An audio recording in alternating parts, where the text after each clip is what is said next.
초등학교 교사들이 제보한 나는 이런 그 갑질을 당했습니다. 저는 이런 피해를 당했습니다. 하는 내용들이 지금 SNS에 많이 돌아다닙니다. 문제 행동을 반복하는 아이에게 가정 지도를 학부모한테 부탁을 하자 선생님 교원 평가 최하점 주기로 했어요. 라고 하는 답이 돌아왔다. 학교 폭력 처리 중에 가해 학생의 삼촌이 전화를 걸었어요. 걸어와서 선생님한테 교사한테 하기를 나 빵에서 나온 지 얼마 안 됐는데 나 다시 들어갈까? 완전히 협박을 한 겁니다. 새학기 첫날에 아이 출석을 학교에 보내지 않은 학부모가 그 교사한테 전화를 해서 이렇게 얘기했다고 합니다. 우리 아이 자리 앞쪽으로 픽스해 놓으셨나요? 부친 사항으로 5일가량 이제 출근을 못하게 됐습니다라고 알리자 아니 학기 초부터 왜 이렇게 오래 쉬어?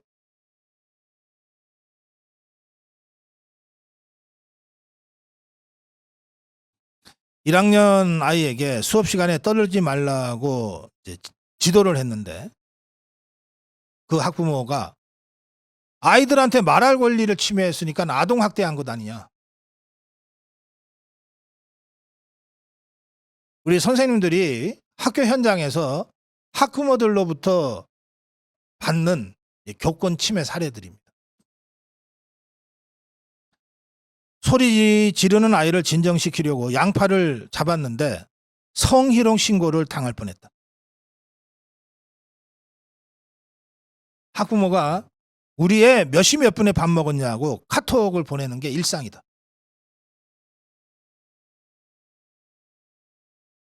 지금의 이 교권 추락 너무나 심각해서 사실 정말 전화기가 민망할 정도입니다. 이렇게 교권 추락이 벌어진 이 계기는 2012년의 학폭법. 이게 이제 학폭을 생활기록부에 의무적으로 적도록 해놓으니까 그리고 이 생활기록부가 이 대학 입시에 반영이 되니까 그러니까 이 기록을 어떻게든 지우기 위해서 학부모들이 교사를 상대로 소송을 하는 일들이 계속 벌어진 거예요. 교사를 상대로 고소고발하는 것에 대한 심리적 장벽이 완전히 무너져 버렸어요.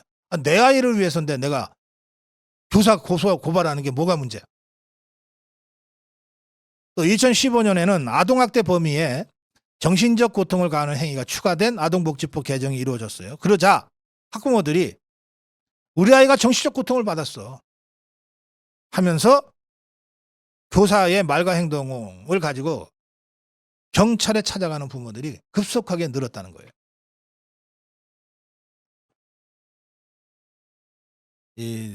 이런 그 카톡 문자도 있습니다.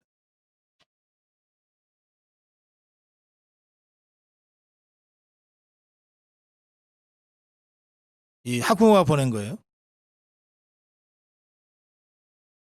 선생님 늦은 시간에 죄송합니다 해놓고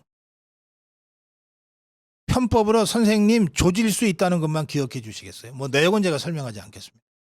이런 카톡 문자를 받아요. 선생님들이.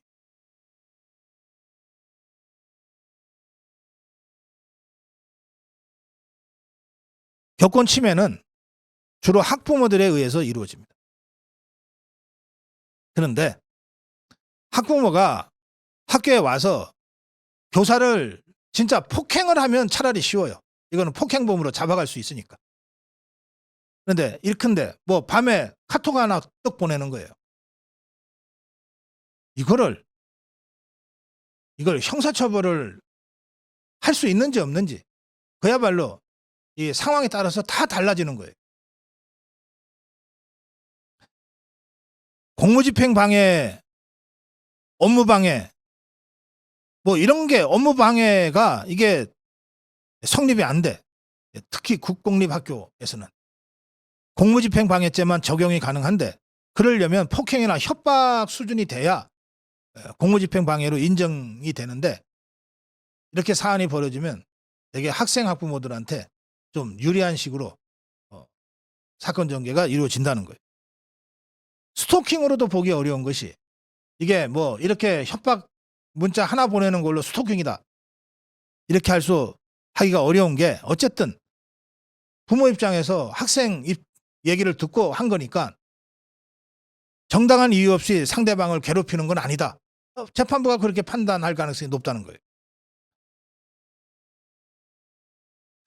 그래서 이 교사들이 교권 침해를 받고 있으면서도 거의 법의 사각지대에서 거의 무차별적으로 방치되어 있는 것 같다. 이런 지적들입니다. 교사도 악성 민원이나 학생 폭언에 대응할 수 있게 해야 한다고 하는 국민청원이 이틀 만에 5만을 돌파했습니다. 그동안 1252명의 교사들이 고소당했다고 하는 조사도 있습니다. 5년간 1252명의 교사들이 고소를 당했어요. 무분별한 아동학대 고소가 남발됐습니다. 이 가운데 경찰이 아예 이건 사건이 안 된다고 종결한 사례가 53.9%가 넘습니다. 그러면 53.9%는 그야말로 무고한 거거든요. 그렇지만 선생님들이 학부모를 상대로 무고죄로 다시 고소하거나 이러기가 참 쉽지 않죠. 전문가들은 고소 남발을 막기 위한 전담기구 설치, 피해 교사에 대한 법률적 지원, 악성 민원 대응 매뉴얼 마련, 학부모의 인식 변화 등을 대안으로 제시했는데 전문가들의 제시 중에 마지막 학부모의 인식 변화는 당장은 기대하기 어려울 것 같습니다.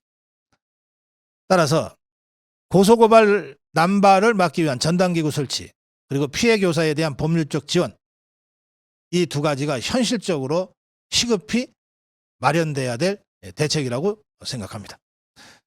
이주호 부총리 겸 교육부 장관은 교사의 권리와 지위를 강력하게 보호하는 방향으로 교원지원법 등 관련 법률을 반드시 개정하겠다고 밝혔습니다.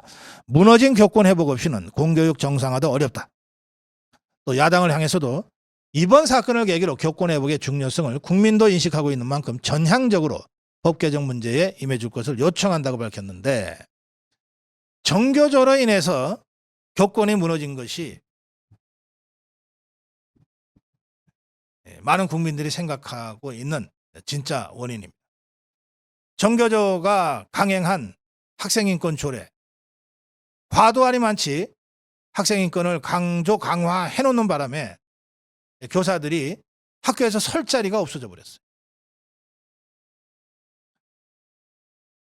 드러난 현상에 대한 대책으로는 교원지휘법 강화를 통해서 고소고발을 남발하는 학부모들에 대한 적극적 대응으로 대책이 나올 수밖에 없지만 그 원인을 깊이 파고 들어가 보면 학교 현장을 장악한 정교조 그리고 그 정교조가 동원하고 있는 일부 학생, 일부 학부모 그리고 일부 교사들 때문에 전체 교사가 학교에서 설 자리를 잃고 있는 이것이 가장 핵심적인 원인이라고 저는 생각합니다. 따라서 저는 이번 기회에 교육부의 이런 대책 마련과는 별도로 정교조에 의해서 그동안 자행되어 온 학교 현장에서의 온갖 불법과 편법 전반에 대한 광범위한 조사와 필요할 경우 수사가 이루어져야 근원적인 교권 회복의 계기가 마련될 수 있다. 그렇게 생각합니다. 교육부에만 맡겨놓고 교권 회복 될 거라고 기대하는 국민은 사실 아무도 없잖아요. 정말 좀 실효성 있는 제대로 된 교권 회복 대책이 범정부적으로 마련돼야 된다. 이 점을 다시 한번 강조합니다. 고성국 칼럼이었습니다.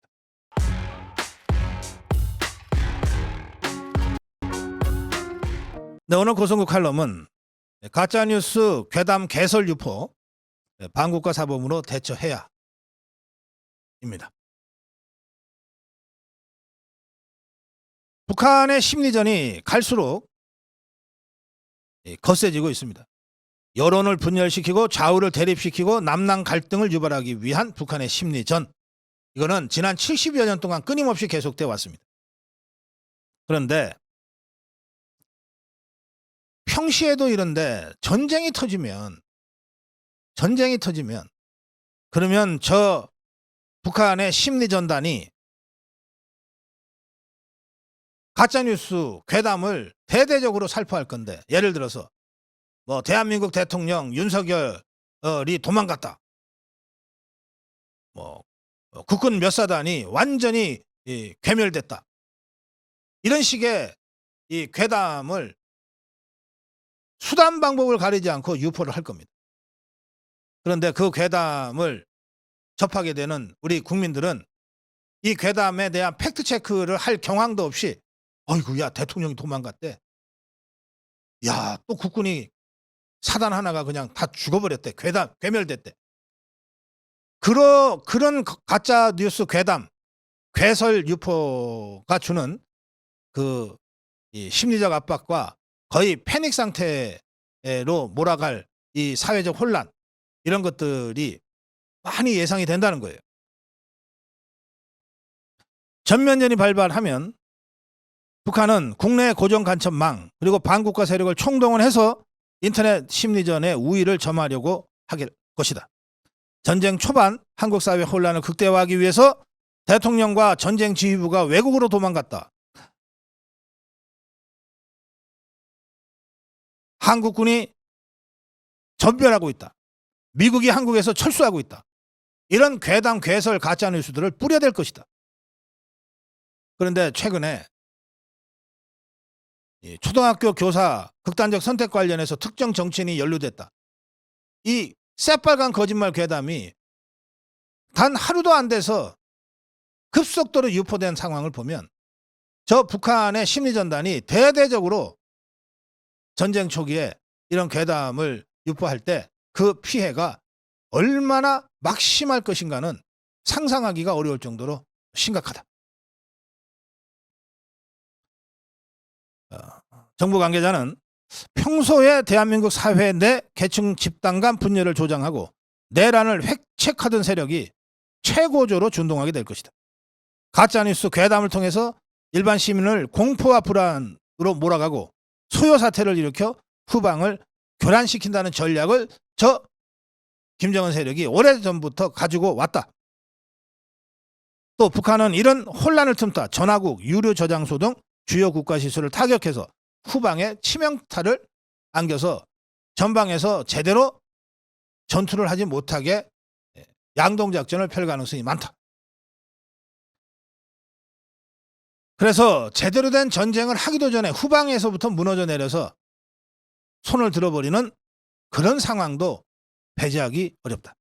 한 예비역 장성은 대한민국은 고도로 민주화된 사회이기 때문에 전면전 수행 역량에서 민간 여론이 절대적 영향을 미친다.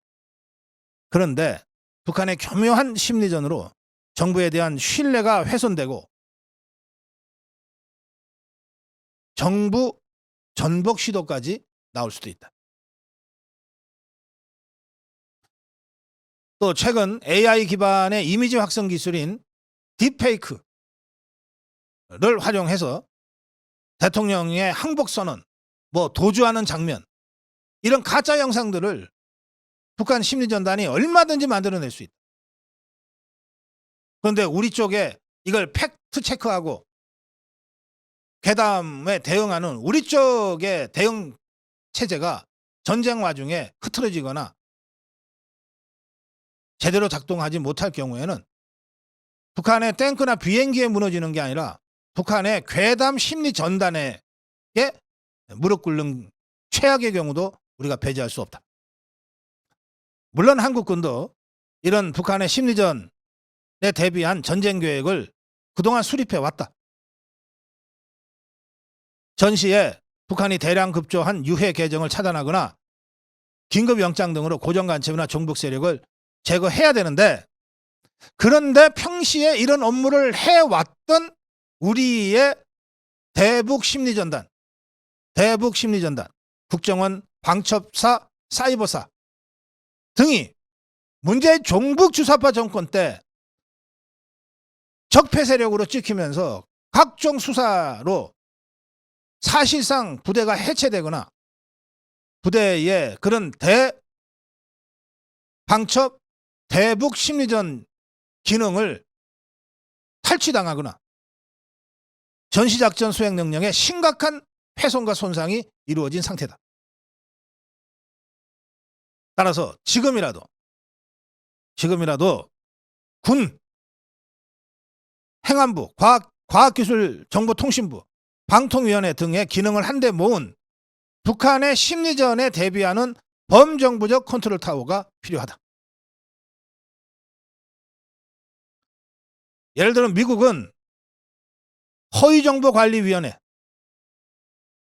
설치해서 민간기업과 연구소와 협업해서 정부가 직접적으로 공작 탐지, 식별하는 대응체계를 마련하고 있고, 일본은 내각 관방산하에 전략적 커뮤니케이션실을 설치할 것을 추진하고 있고, 프랑스는 외세 디지털 간섭 감시 보호 서비스 조직을 출범시켰고, 스웨덴은 심리전 방어기관을 5년간의 준비 끝에 출범시킨 바가 있다는 겁니다.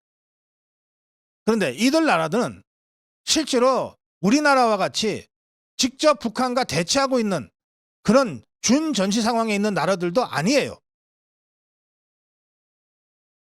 우리야말로 바로 이런 범정부적 심리전 대응 체계를 가장 효율적으로 강력하게 갖추어야 되는 나라인 겁니다. 전문가들은 평시에 인터넷에 올라오는 각종 가짜뉴스 괴담 괴설, 이게 사회 분열을 노린 북한의 공작일 가능성이 높다고 지적합니다. 유동열 자유민주연구원장은 북한 통일전선부가 최근 기조를 사이버 심리전으로 전환했다. 북한이 58개 사이트를 운영하며 유튜브 등 SNS를 통한 사이버 심리전을 강화하고 있다. 북한 공작원은 한국 젊은이들에게 친숙한 유행어를 사용하며 인터넷에서 함께 어울리고 다닌다. 가치관이 정립되지 않은 청소년들이 친북 작용하지 않도록 대항 심리전에 나서야 한다. 제가 여러 차례 말씀드립니다만 지금 저희 고성국TV의 댓글창에도 김정은의 지시를 받은 이 간첩들이 자유우파로 위장하고 젊은 MZ세대가 쓰는 용어 써가면서 또 우리 자유우파 국민들이 사용하는 이런 정치 담론으로 위장해서 무슨 짓을 하고 있는지 아무도 모르는 겁니다. 아산정책연구원의 양욱 연구위원은 북한의 심리전 공작에 대한 사회적 경각심이 매우 낮아졌다. 국가 안보에 대한 우려마저 정치 공세로 매도됐기 때문이다. 인터넷 실명제, 특정 국가 사이트 접속 제한, 정부 언론의 팩트 전달 기능 강화 등의 정책적 대비가 필요하다.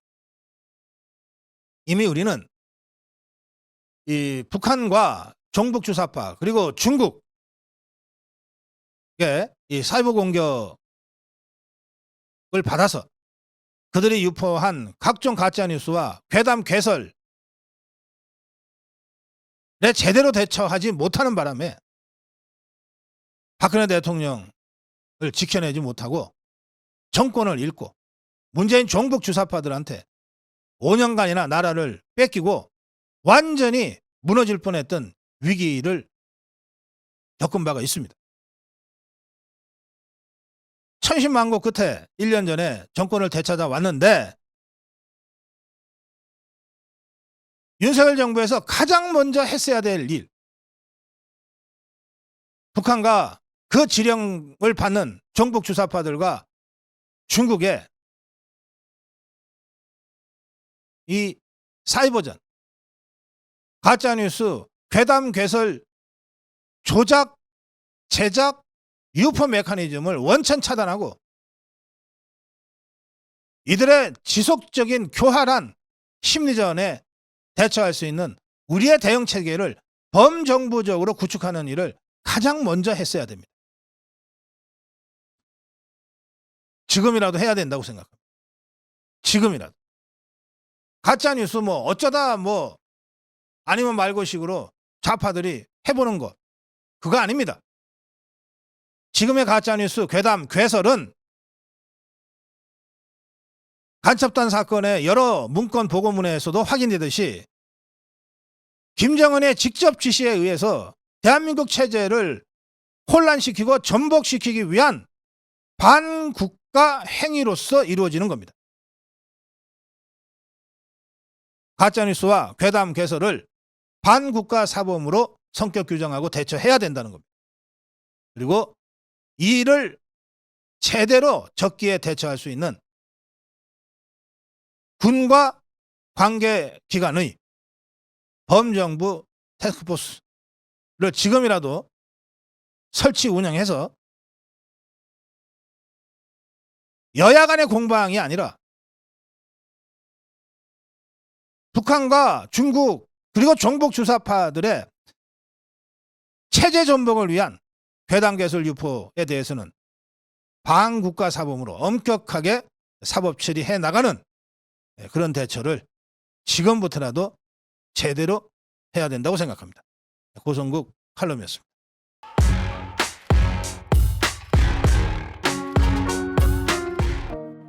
오늘 고성국 칼럼은 간첩사건 집중심리를 도입해야 돼요. 집중심리가 뭐냐면요, 통상적인 이 형사사건의 경우에는 2주 간격으로 심리를 하는 것이 일반적입니다. 아마 그럴 겁니다. 2주. 왜 2주 간격을 두냐 하면 재판을 하는 재판부도 워낙 사건들이 많으니까 조금 생각할 최소한의 시간이 필요하고, 특히 피의자 또는 피고인의 입장에서는 재판을 준비를 해야 되니까 오늘 재판받고 내일 또 재판받고 하는 것은 준비가 제대로 안 된다. 그래서 통상 2주간의 그 텀을 두고 1차 공판, 2차 공판 이렇게 가는 것인데요. 그런데 저 종북 주사파들이 이 2주간의 통상적인 재판 기일을 1년 만에 한 번 재판하는 식으로 해서 조국의 경우에 3년 넘게 1심을 질질 끌었던 경우 여러분들이 아실 겁니다. 또 그런가 하면 박근혜 대통령 재판 때는 일주에 4번을 재판을 했어요. 그건 불가능한 얘기입니다. 그걸 박근혜 대통령이 어쨌든 견뎌냈어요. 정말 좌파들 무도하죠. 제가 이렇게 설명드리는 것은 재판 기일이라고 하는 것은 형평과 사정에 따라 조정 가능하다 이런 뜻입니다. 선거법 관련으로는 이게 임기가 국회의원 경우 또는 지방의원이나 단체장 경우 다 4년이잖아요. 그런데 재판을 조국이처럼 1심 하는데 3년 끌어버리면 나중에 유죄가 나와도 임기 다 마친 다음에 되잖아요.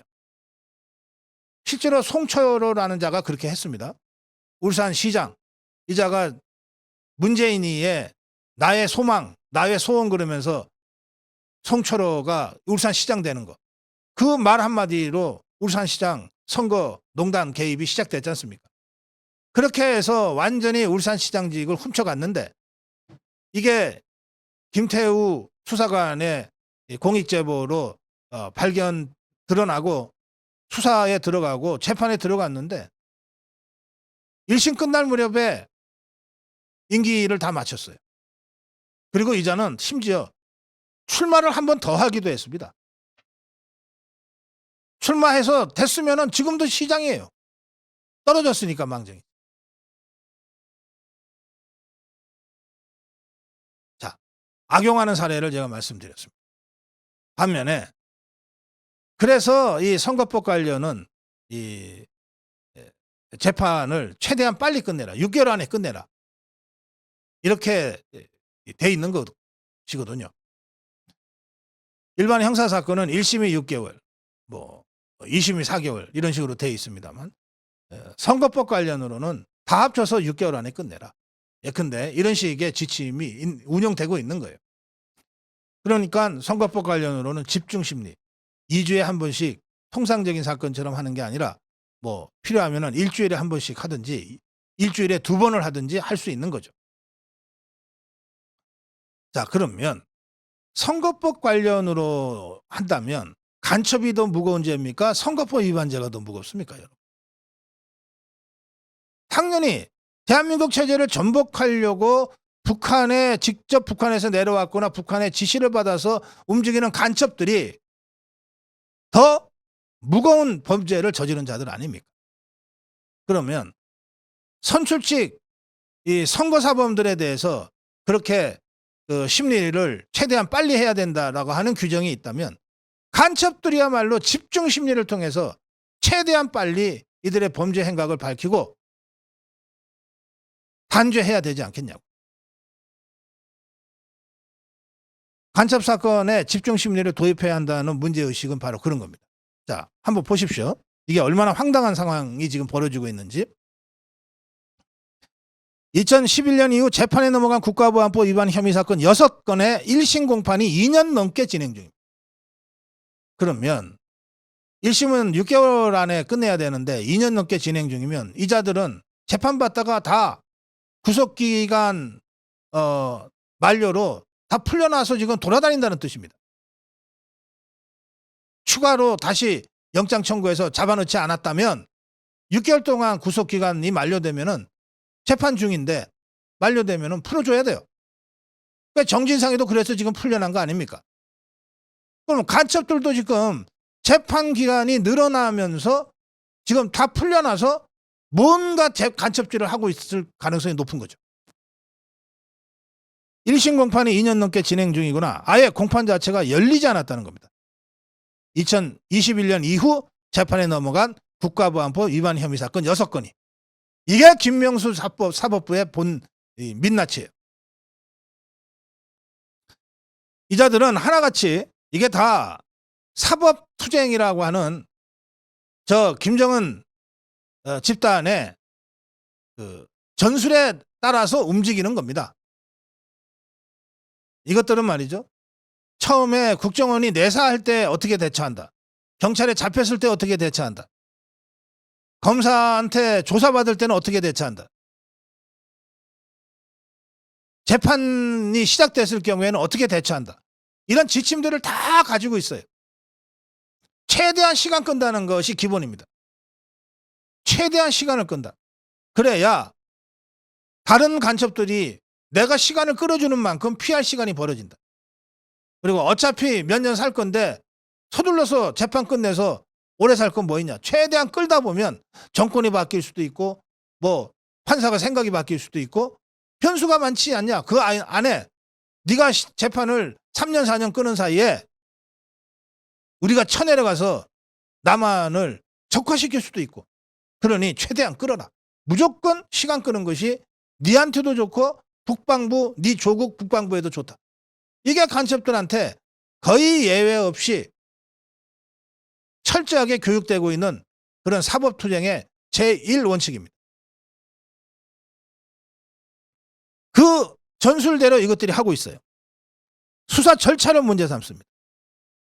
재판부 기피 신청을 하고 그다음에 국민 배심원단 재판을 신청을 해요. 기각되면 다시 항소하고 재항소하고 할 수 있는 모든 걸 다 합니다. 그런데 이런 모든 것들을 다 누가 해주냐? 민변 소속 변호사들이 열심히 서비스 해주고 있습니다.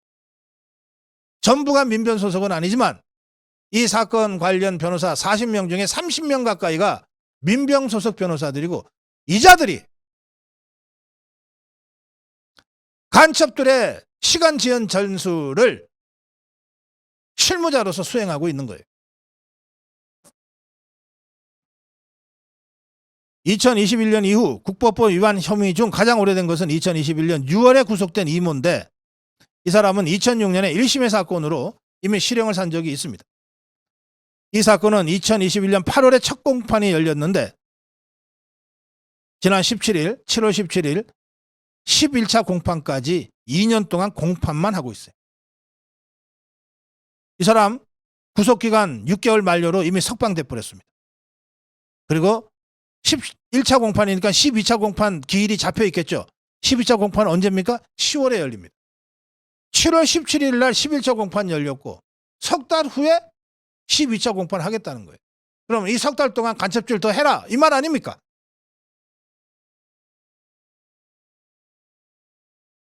변호인, 이 사건의 변호인은 법원에 제출된 모든 증거를 재판에 쓰지 않는 것을 동의했어. 재판에 쓰는 것을 동의하지 않았어요. 예컨대 검사가 혐의 사실을 입증하기 위해서 증거 제출하면 그 증거 우리가 동의할 수 없습니다. 그럼 그거 가지고 또 그 재판 끝나는 거예요. 다음 기일 잡아야죠.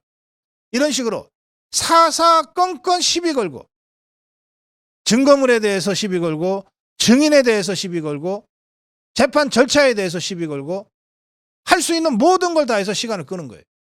그 사이에 구속기간 만료 6개월 지나서 이자는 나와서 무슨 짓을 하고 있는지 알 수가 없어요. 충북동지의 사건 1심 공판만 20차례 진행 중입니다. 이 사건 피고인들은 공판 연기 신청, 위헌법률 심판 신청, 자기들 잡아놓은 게 위헌이라는 거예요. 보석 청구, 다양한 전략으로 재판을 지연시켰어요. 변호인을 4차례나 교체했습니다. 이것도 다 전략입니다. 지그들 마음에 안 들어서가 아니라 그냥 변호인을 교체하면 교체된 변호사가 재판장님 제가 이번에 새로 변호사가 됐는데 아직 사건 기록을 제대로 검토를 하지 못했으니 이 다음 기일을 한 달 후로 잡아주시면 안 되겠습니까? 이런 식이에요. 어떻게 안 된다 그럽니까? 그렇게 해서 또 한 달 넘어가는 거예요. 이걸 4차례나 교체를 했어요. 법관 기피 신청에 대해서 법원이 받아들이지 않자 항고도 하고 재항고도 했어요. 2달간 이거 갖고 2달간 시간 끌었어요. 자, 그 사이에 6개월 지났습니다. 피고인들 구속기간 만료, 보석 등으로 다 석방돼서 지금 무슨 짓을 하는지 몰라요. 충북동지의 재판 지연 전략은 올해 기소된 창원의 자통, 제주의 히읗기역 민노총 간첩단 사건 재판 지연의 교과서로 활용되고 있다고 합니다. 이 세 사건의 피고인들은 국민 참여 재판 신청을 재판 지연 전략으로 삼았어요. 아직 이 세 사건 모두 1심 공판도 열지 못하고 있습니다. 3월에 기소된 자통 피고인들은 4월에 국민 참여 재판을 신청했어요. 법원이 이를 허락하지 않자 항고 재항고했는데 자, 국가보안법 사건 재판은 일반적으로 국민 참여 재판하지 않습니다. 왜냐하면 이 과정에서 재판 과정에서 국정원의 수사기법이라든지 감청 자료 같은 공개돼서는 안 될 자료들이 재판에서는 나오게 돼 있거든요. 이걸 국민 참여 재판으로 하면 국민이 알게 된다는 뜻 아닙니까?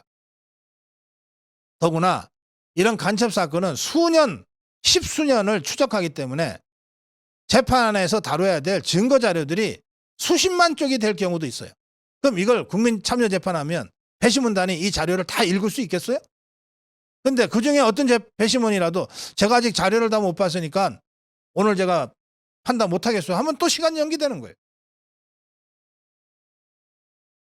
이 간첩들, 정복 주사파들 처음부터 대한민국의 법체계, 자유민주주의의 법질서, 민주적 재판 과정 이거 존중하는 마음 하나도 없는 자들입니다. 오로지 대한민국 체제 전복을 위해서 목숨 걸고 투쟁하는 자들인데 이 자들이 대한민국의 이 민주적인 법체계 또는 간첩들이 보기에는 허술하기 짝이 없는 이런 법체계를 최대한 악용해서 온갖 합법적으로 재판 지연 전술을 쓰고 있는 겁니다. 심지어는 재판부가 좀 자기들한테 엄격하게 할 것 같다. 그거 다 변호사들이 파악하고 있잖아요. 저 판사는 자유우파 쪽 성향이야. 그러면 재판부 기피 신청해요. 그리고 계속해서 지연 전략을 씁니다. 그러면서 인사철을 기다려요. 법관 인사철 이것들이 다 알거든요. 1년에 한 번, 2년에 한 번. 뭐 저 판사 지금 한 3개월 남았는데 3개월 동안 우리가 지연 전술 쓰면 바꿀 거야. 아마 다음에 누가 오는지 봐서 하지. 결과적으로 판사 쇼핑을 이것들이 하고 있다는 거예요.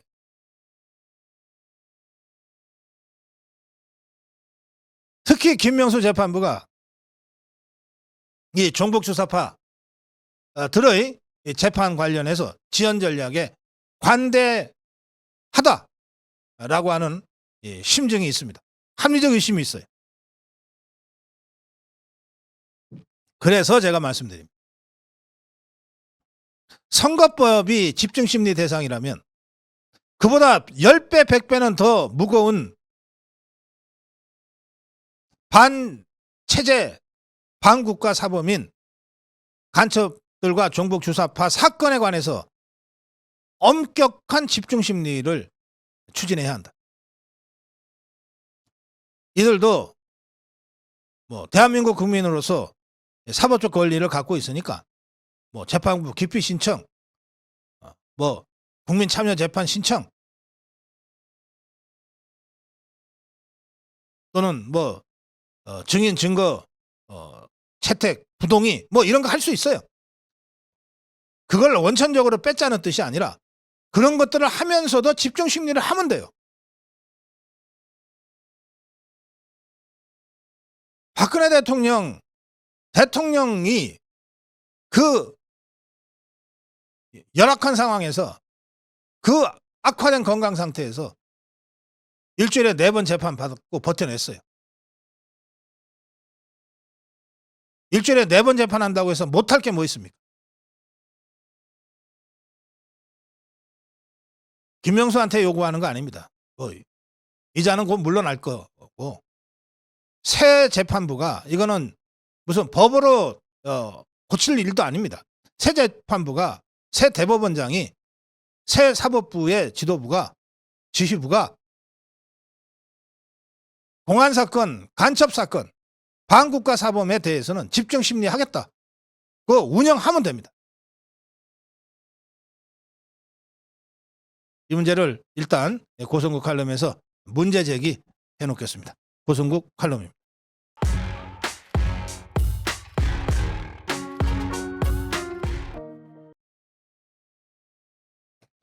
네, 고성국 칼럼입니다. 네, 오늘은 1953년 7월 27일 조인된 정전협정 기념일입니다. 이 정전협정은 국제연합군 유엔군 총사령관을 한 편으로 하고, 일방으로 하고, 조선민주주의 인민공화국 최고사령관, 그리고 중국인민지원군 사령원, 이쪽을 다른 일방으로 하는 한국 군사정전에 관한 협정, 이렇게 되어 있습니다. 정식 명칭이. 1953년 7월 27일 판문점에서 이 제목대로 국제연합군 총사령관 클라크 장군, 그리고 북한군 최고사령관 김일성, 중국인민지원군 사령관 펑더파이, 팽덕회, 이 세 사람이 서명함으로써 협정이 체결되고 6.25 전쟁이 정전, 일시 정지됐습니다. 이 협정은 영문과 한글과 한문으로 작성된 전문 5조 63항의 문서입니다. 이 협정으로 인해 남북은 적대 행위가 일시적으로 정지되지만 전쟁 상태는 계속되는 국지적 휴전 상태로 들어갔습니다. 그리고 남북한 사이에는 비무장지대와 군사 분계선이 설치됐고, 그리고 군사정전위원회 본부가 판문점에 설치되고, 스위스, 스웨덴, 체코슬로바키아, 폴란드로 구성된 중립국 감시위원단이 설치됐습니다. 그런데 이 정전, 일시적인 전쟁 중지 상태, 이 정전이 60년 넘게 유지되고 있는 것은 한반도가 유일합니다.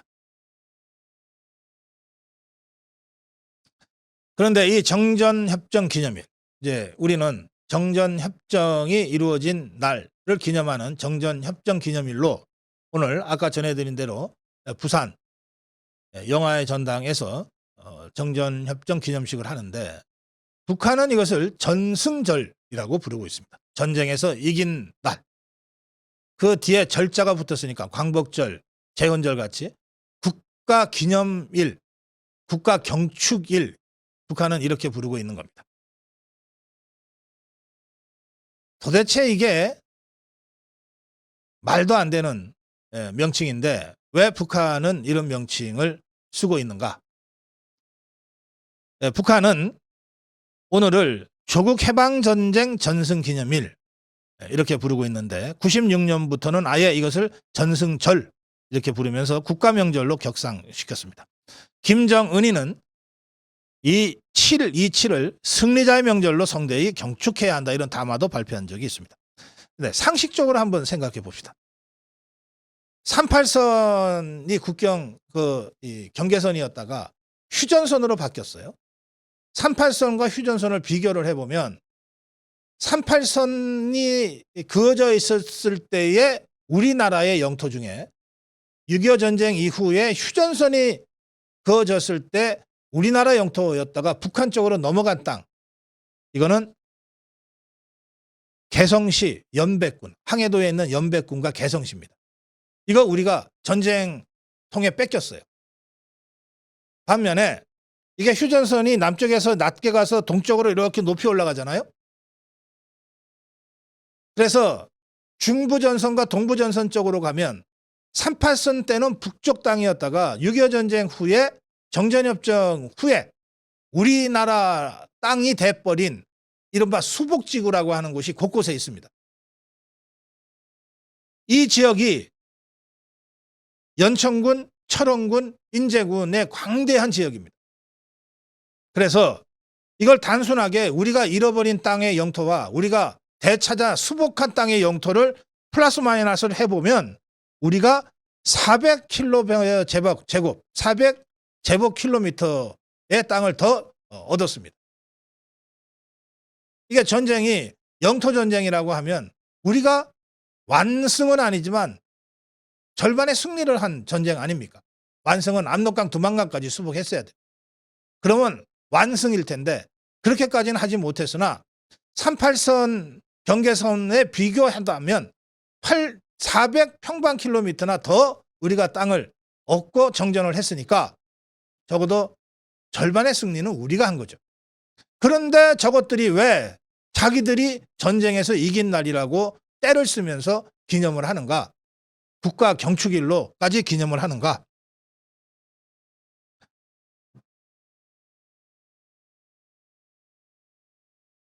사악하고 교활한 의도가 있습니다. 이게 뭐냐? 6.25를 미국이 시작한 전쟁이라는 거예요. 미국이 북침을 했다는 겁니다. 그래서 그걸 막아내는데 성공했기 때문에 자기네 땅을 조금 더 뺏기긴 했지만 어쨌든 미국의 침략을 격퇴했기 때문에 자기들이 이겼다고 주장하는 거예요. 그래서 전승절이라고 빡빡 우기는 겁니다. 처음에 그런데 이것들이 처음부터 그랬냐? 아니에요. 처음에 김일성이가 쳐내려올 때는 이 전쟁을 뭐라고 규정했냐? 조국 해방 전쟁이라고 규정했습니다. 조국 해방 전쟁. 미제에 지배받고 있는 남조선 조국을 해방시키기 위해서 우리가 정의의 전쟁을 일으켰다. 이게 조국 해방 전쟁이라는 그 용어의 뜻입니다. 조국 해방 전쟁을 일으켰다. 이게 김일성이가 6.25 전쟁 하면서 공식적으로 붙인 전쟁의 이름이에요. 조국 해방 전쟁.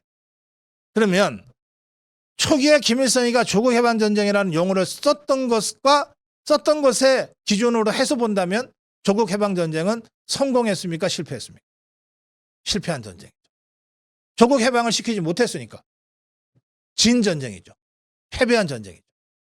그런데 이거를 전승절이라고 하면서 조국 방어 전쟁이라고 이름을 바꿉니다. 조국 해방 전쟁이 아니라 남조선을 해방하는 조국 해방 전쟁이 아니라 북조선 조국을 지키기 위한 조국 방어 전쟁이었다라고 이것들이 이름을 바꿔버리거든요. 그러면 북조선이 어쨌든 400 제곱킬로미터의 땅을 더 뺏기기는 했지만 지것들 평양은 지켰잖아. 김일성, 김정일, 김정은 체제는 지켰잖아. 그러니까 자기들은 지켰기 때문에 이겼다고 주장하는 거예요. 그러면 이렇게 이름을 바꿔가면서까지 이렇게 주장하는 진짜 이유는 뭔가? 두 가지입니다. 조국 해방전쟁이라고 자기들이 처음에 주장했을 때는 자기들이 전쟁을 먼저 일으켰다고 선언한 거거든요. 전범의 책임이 있는 겁니다. 자기들이 전쟁을 먼저 일으켰으니까. 그래서 6.25 전쟁의 전범은 김일성이 되는 겁니다. 그런데 자기들이 먼저 일으켰는데 졌으니까 패전 책임도 져야 되는 거예요. 김일성이가 전범이 되고 패전지장이 되는 겁니다. 김일성이가 그래갖고 권력을 어떻게 유지하겠어요?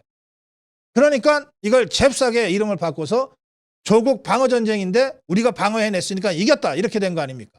그러니까 전범 책임이 없어지는 거죠. 미국이 먼저 침략했는데 우리가 그걸 방어해냈다는 거니까 전범은 미국이 되는 겁니다. 미제국주의자. 그리고 이승만이 전범이 되는 거예요. 그리고 자기들은 이겼으니까 패전 책임을 질 이유도 없어요. 이렇게 이름을 바꿔서 전범 책임도 면하고 패전 책임도 면하면서 희생양으로 삼은 것이 박헌영입니다.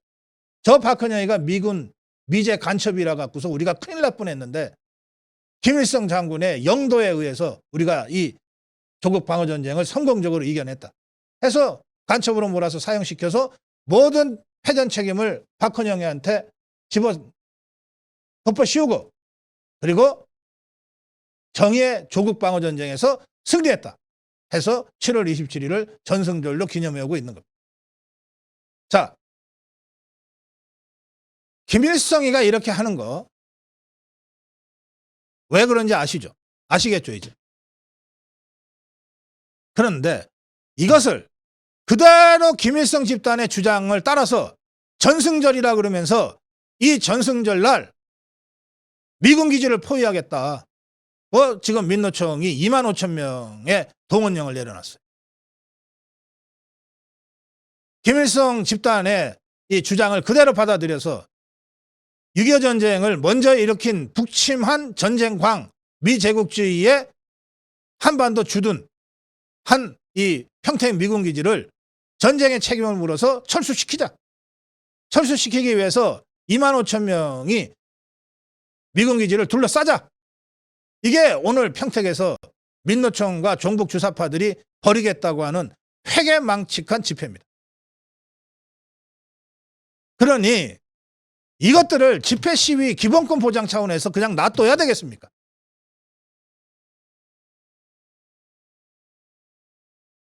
예, 정광훈 목사와 자유마을의 이 자유파 시민들이 이 종북 주사파들이 미군 기지를 공격하는 것을 그냥 보고 있을 수 없다. 주한미군이 대한민국을 지켰다면 그 주한미군은 우리가 지켜야 된다. 그 문제의식을 가지고 전국의 자유파 10만 명, 자유마을이 주축이 된 10만 명의 자유파 시민들이 오늘 평택으로 결집합니다. 그래서 평택 캠프원프리 이 미군 기지를 먼저 인간벽을 쌉니다. 그래서 종북 주사파 2만 5천 명이 미군 기지를 직접 공격할 수 없도록 우리 자유파가 먼저 인간벽, 방어벽을 쌓겠다. 이 집회가 오늘 열립니다.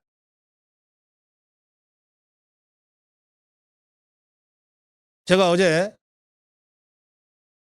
급하게 평택을 내려가서 원효철 대표하고 평택 투어를 하면서 투어 마지막에 그 미군 기지의 정문 앞을 갔다 왔습니다.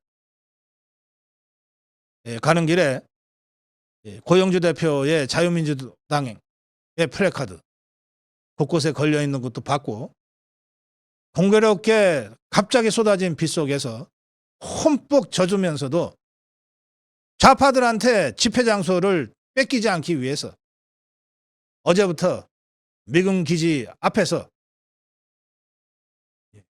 아마 밤샘 했을 겁니다. 그분들. 투쟁하고 있는 우리 자유파 국민들을 정말 가슴 울컥한 심정으로 만나고 왔습니다. 이 영상 잠시 후 우리 특별 손님과의 대담을 마치고 보내드리도록 하겠습니다. 한 가지만 더 말씀드립니다.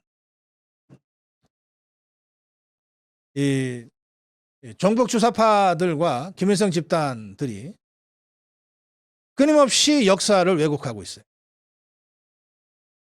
6.25 남침을 북침이라고 정말 뻔뻔하게 주장하더니 그게 역사적 사실과 너무 안 맞으니까 그 다음으로 내전 확장설을 주장했습니다. 이른바 수정주의 이론이죠.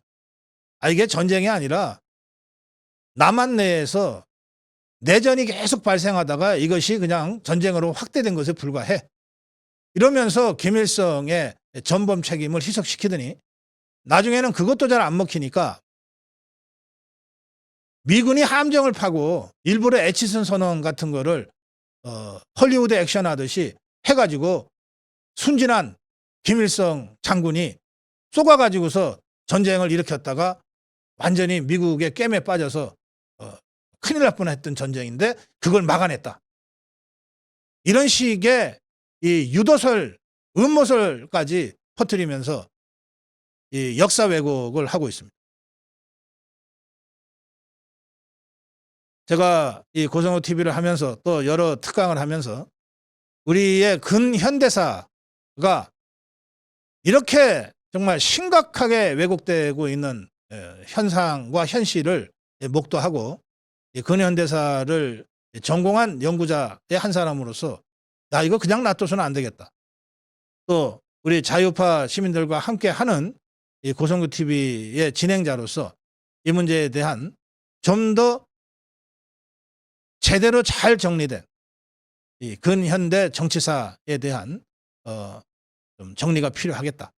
이런 문제의식을 더 많이 갖게 됐습니다. 그래서 제가 여건이 허락되는 대로 이 근현대 한국 현대 정치사를 정말 자유우파의 관점에서 대한민국의 건국과 산업화와 민주화의 관점에서 전면적으로 한번 재정리할 필요가 있겠다. 이렇게 제가 생각합니다. 뭐 제가 이게 여건이 될지 모르겠습니다만 어쨌든 한번 정리가 필요하다는 생각을 제가 하고 있다는 점을 여러분께 문제의식을 좀 공유하고 싶습니다. 고성국 칼럼이었습니다.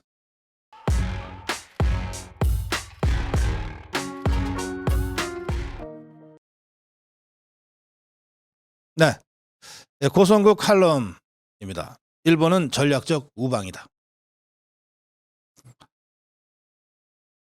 윤석열 대통령은 부산 영화의 전당에서 열린 유엔군 참전 정전협정 70주년 기념식에서 73년 전 자유세계 수많은 젊은이들이 하나의 유엔 깃발 아래 전혀 알지도 못하는 나라 대한민국의 자유를 지키기 위해 달려왔다. 유엔군 참전 용사는 자유를 수호하기 위해 모든 것을 바친 우리들의 진정한 영웅이다. 이렇게 말했습니다. 그런데 어제 우리는 부산에서 정전 70주년 기념식을 유엔 참전국 대표 또 유엔 참전 용사들과 함께 했습니다만 저 김정은이는 어제 7월 27일을 전승절이라고 전승절 전쟁에서 이긴 국경일이라고 해놓고 그 전승절 기념일을 대규모 군중을 동원해서 대대적으로 했습니다. 이 자리에 주빈석에는 김정은이 그리고 지금 우크라이나 전쟁 때문에 눈코 뜰 새 없이 바쁠 텐데 러시아의 쇼이구 국방장관이 함께 했습니다. 그리고 중국에서는 리흥중 전인대 부위원장, 국회 부의장입니다. 이 앉았습니다. 이 세 나라, 북한, 소련, 중국, 이 세 나라는 1950년 6월 25일 대한민국을 침략해 국토를 초토화하고 100만 명 이상을 살상한 전범 국가입니다. 기밀이 해제된 구소련 문서들에 따르면 스탈린과 마오쩌둥과 김일성이는 6.25 전쟁 기습 남침 전에 치밀하게 작전 계획을 함께 짠 것으로 확인이 됩니다. 전범 국가의 세 나라가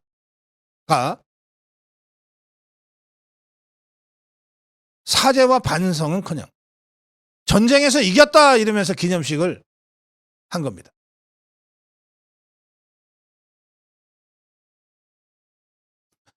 북한, 중국, 러시아의 속성은 1950년 6.25 남침 때나 지금이나 전혀 달라지지 않았어요. 북한은 핵을 개발해서 민족 전체를 전쟁의 공포로 몰아가고 있습니다. 러시아는 우크라이나 전쟁 명분 없는 침략 야욕으로 우크라이나 전쟁 지금 계속하고 있어요. 중국은 노골적으로 동북아시아 패권 국가를 지향하면서 대만을 무력으로라도 집어삼키겠다고 하고 있습니다. 73년 전 6.25 전쟁 남침을 모의했던 때와 지금의 북중러 뭐가 다릅니까? 본질적으로 변한 건 하나도 없어요. 따라서 북중러 삼각 북방 동맹에 맞서는 대한민국과 미국과 일본 간의 삼국 삼각 동맹 체제가 더 견고하고 확고하게 구축되어야 하는 겁니다. 8월 달에 캠프 데이비드에서 바이든 대통령, 기시다 후미오 총리와 윤석열 대통령이 만나는데 그 자리가 바로 저 북중러 삼국 군사동맹에 맞서는 한미일 삼각 안보체제를 확고히 구축하는 결정적인 전기가 되어야 하겠다. 이런 말씀을 드립니다. 자, 그런데 한미일 삼국 안보체제를 얘기할 때마다 늘 걸리는 대목이 있습니다. 그게 일본에 대한 대한민국 국민들의 불편한 감정들이에요. 제가 오늘 이 문제를 우리가 정말 우리의 국가 이익을 위해서 대승적으로 넘어서야 한다 라는 문제의식을 가지고 일본은 전략적 우방이다, 이런 칼럼을 제가 준비한 겁니다. 자, 한번 보십시오. 지금 일본에는 한국에 주둔하고 있는 주한 미군보다 2배 가까운 한 5만 명의 주일 미군이 주둔하고 있습니다. 그 절반은 오키나와 현에 주둔하고 있습니다. 미국 입장에서는 만약에 일본이 뚫리면 곧바로 괌, 하와이, 미국 본토가 뚫리게 된다는 생각 때문에 일본은 미국의 본토를 제외하고는 가장 중요한 사수해야 될 전략적 베이스 캠프입니다. 그래서 주한미군보다 2배 가까이 되는 5만여 명의 미군 병력을 일본에 주둔시키고 있는 거예요. 그런데 이 일본에 주둔하고 있는 5만여 명의 주일 미군은 한반도의 6.25 전쟁과 같은 유사 상황이, 비상 상황이 발생할 때는 곧바로 한반도에 전개될 미군 전력으로 되어 있습니다.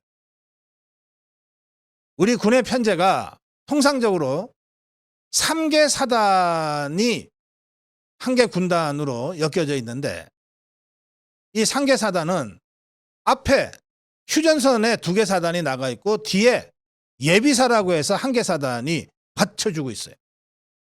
전쟁이 터졌을 때 어느 쪽이든 뚫리면은 그 예비사가 바로 투입이 돼서 이걸 막아내야 되기 때문에 그렇습니다. 미군의 전략 구도에서는 한반도에 직접 전개되어 있는 이 2만 8천여 명의 미군, 그런데 6.25 전쟁과 같은 기습 남침과 핵미사일 공격이 있을 때 이게 붕괴될 수 있다. 그럴 때 곧바로 투입해야 될 예비병력이 바로 일본에 주둔하고 있는 5만여 명의 주1 미군들입니다.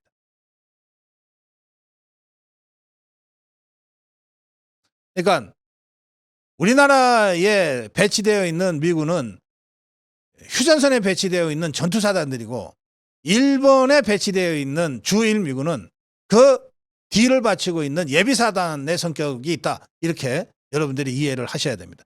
실제로 그런 전략을 갖고 움직이고 있어요.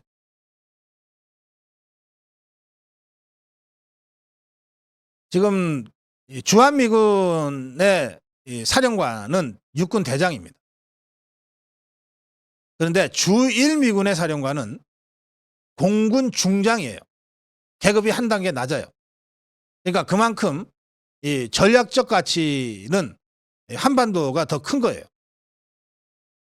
그리고 말씀드린 대로 주1 미군은 주한미군보다 숫자는 2배 가까이 되고 병력 또는 무기 수도 훨씬 더 많지만 그 이 군사적 전략적 이 우선순위가 주한미군에 비해서 한 등급 낮아서 공군 중장이 주1 미군 사령관을 맡고 있어요.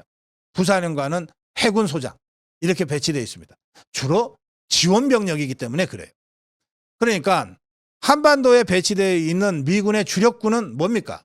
2사단 포함해서 생각해 보십시오. 육군 아닙니까?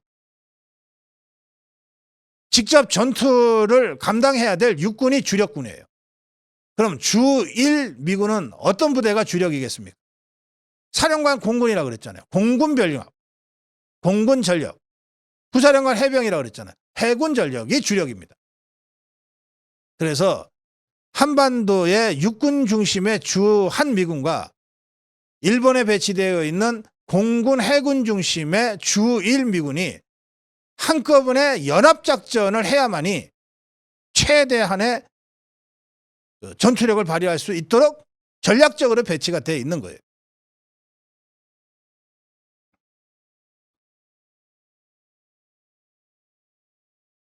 이 주1, 일본에 있는 미 육군은 병력이 2,500명 정도밖에 안 됩니다. 그런데 일본에 있는 해군은 항공모함 로널드 레이건호를 비롯해서 수많은 수송함, 그리고 구축함, 그리고 핵 추진 잠수함이 3대가 일본에 상시 기항하고 있어요. 미 공군은 F-35A를 비롯해서 최첨단 전투기 폭격기들이 즐비합니다. 그리고 여기에 주1 미 해병대가 1개사단이 버티고 있습니다. 유사시 한반도 상륙을 염두에 둔 해병대 1개사단 배치입니다. 일본에 주둔하고 있는 미국의 공군 전력, 해군 전력, 해병대 전력, 이거는 합치면 웬만한 국가의 해공군력과 맞먹는 정도의 규모입니다. 이 부대가 뒤에서, 바로 우리 뒤에서 우리의 배후에서 베이스 캠프로서 버텨주고 있는 거예요. 일본은 우리에게 그런 존재예요.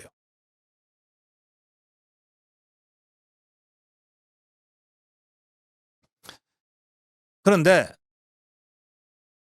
일본에 대한 우리 국민들의 이 부정적인 인식과 감정은 그것대로 굉장히 중요한 요소이기 때문에, 뭐 일본하고 연합훈련 한번 한다 그러면은 저 정복주사파들이 그거 가지고서도 길길이 날뛰면서 집회하고 시위하고 하잖아요.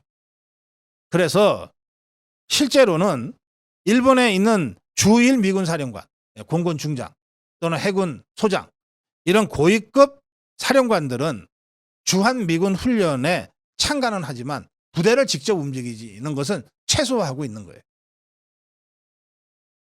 그런데 미군 편제를 놓고 보면 지금 한국이나 일본을 포함한 이 병력의 미군 편제는 어떻게 되어 있냐면 인도 태평양 통합 전투 사령부 소속으로 되어 있어요. 주한 미군도 주1 미군도 인도 태평양 통합 전투 사령부 소속의 부대입니다.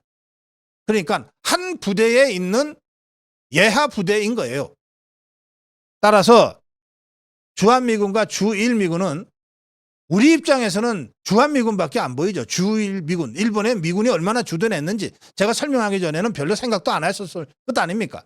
우리 입장에서는 별로 보이지도 않고 관심도 안 갖는 거지만, 그러나 미군의 입장에서는 인도태평양 통합전략사령부 산하에 주한미군도 있고 주1미군도 있는데, 주한미군은 육상전투 중심의 2만 8천여 명, 주1미군은 해공군 중심의 5만여 명, 그리고 각종 항공모함, 핵잠수함, 그리고 전략폭격기 이런 것들로 쫙 되어 있다는 거예요. 이걸 통합 운영을 해야만이 비로소 미군이 제대로 기동할 수 있고 전투력을 최고조로 발휘할 수 있는 겁니다. 미군의 전략 지도 속에는 주한미군과 주1미군은 유기적으로 연동되어 있는 겁니다. 그런데도 우리는 일부 정복주사파들의 선동에 의해서 반일이 어쩌고 뭐가 어쩌고 계속 그런 식으로 해코지를 해왔던 거예요. 미국이 얼마나 답답했겠어요. 저 한반도 지키려면 주한미군과 주1미군이 전력이 유기적으로 통합 운영돼야 되는데, 한국 사람들이 이런 상황도 잘 모르고 맨날 일본 대사관 앞에 가서 위안부 상 갖다 놓고 집회하고 시위하고 데모하고 외교문서 파기하면서 한일 관계를 극단적으로 갈등으로 몰아넣고, 야, 이거 어떡하냐? 이런 답답함이 미국 국무부, 국방부, 그리고 인도태평양 통합사령부 지휘자들한테 얼마나 컸겠습니까?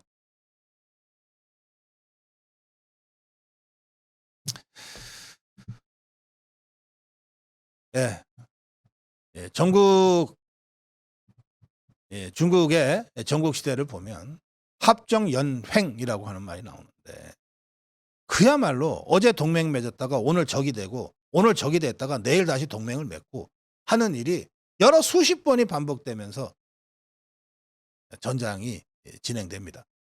영국의 피트라고 하는 수상은 일찍이 이런 말을 한 적이 있어요. 국제 정치에서는 영원한 동지도 영원한 적도 없다.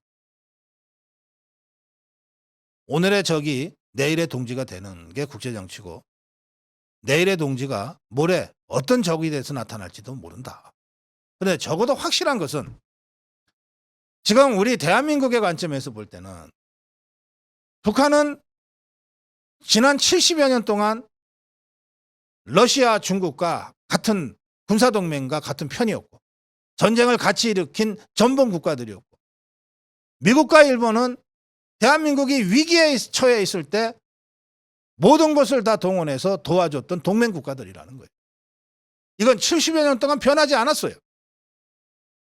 그리고 지금도 우리가 우리의 안보를 결정적으로 의지하고 있는 동맹국 미국의 군사전략 지도 속에서 보면 한국의 주한미군과 일본의 주1미군이 그 전력이 통합적으로 운영돼야만 대한민국을 제대로 보호할 수 있다고 하는 것이 명확화합니다.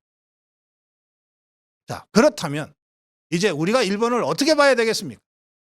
그냥 가깝게 있는 나라니까 잘 지내자, 이런 차원의 문제가 아니에요. 일본은 한반도 방어에 전략적으로 중요한 나라인 겁니다. 미국 못지않게 중요한 나라예요. 휴전선에 GP들이 설치되어 있습니다. 한 개 중대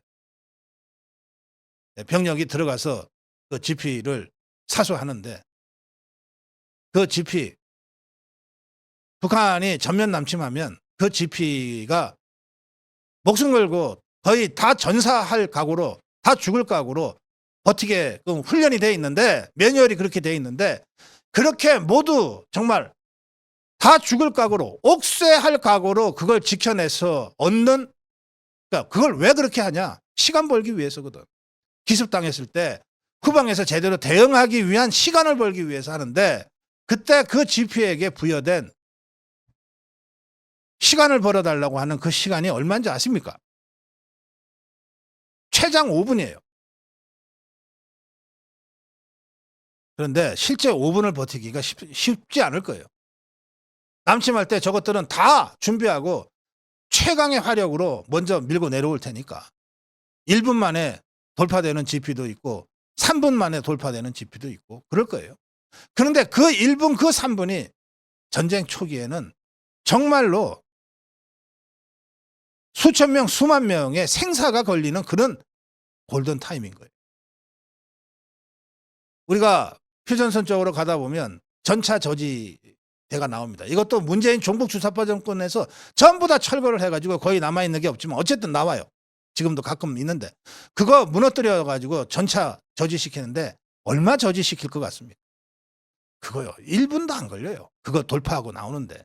그런데 그 1분이 우리에게는 정말 수천 명 수만 명의 목숨이 걸린 1분인 거예요. 전쟁은 그렇습니다. 현대전은 그 스피드가 그래요. 그런데 그 1분을 지키기 위해서 그 1분을 벌기 위해서 우리 수십 명 수백 명의 장병들이 목숨을 던지고 그 전선을 사수할 건데 일본의 주일미군이 해 공군력이 있는 것과 저 괌 하와이 쪽에 있는 것은 적어도 수십 분의 차이가 난다고. 1시간 2시간의 차이가 난단 말이에요. 괌에서도 뜰 수 있고 하와이에서도 뜰 수 있지만 오키나와 기지나 후테마 기지 같은 데서 미군의 전략폭격기나 전투기들이 떴을 때 거기서 1시간을 절약한다면 우리 군 수만 명 수십만 명 우리 국민의 생명을 건질 수 있다는 거예요. 왜 일본에 있는 주일미군 5만여 명이 우리에게 전략적으로 중요한가? 이건 여러분들의 목숨이 직접 걸려있는 문제이기 때문에 그래요. 그런데도 여전히 저 종북 주사파들의 괴담과 선동대로 일본을 계속 적대시하고 배관시하고 이런 세태를 그냥 놔둬야 되겠습니까?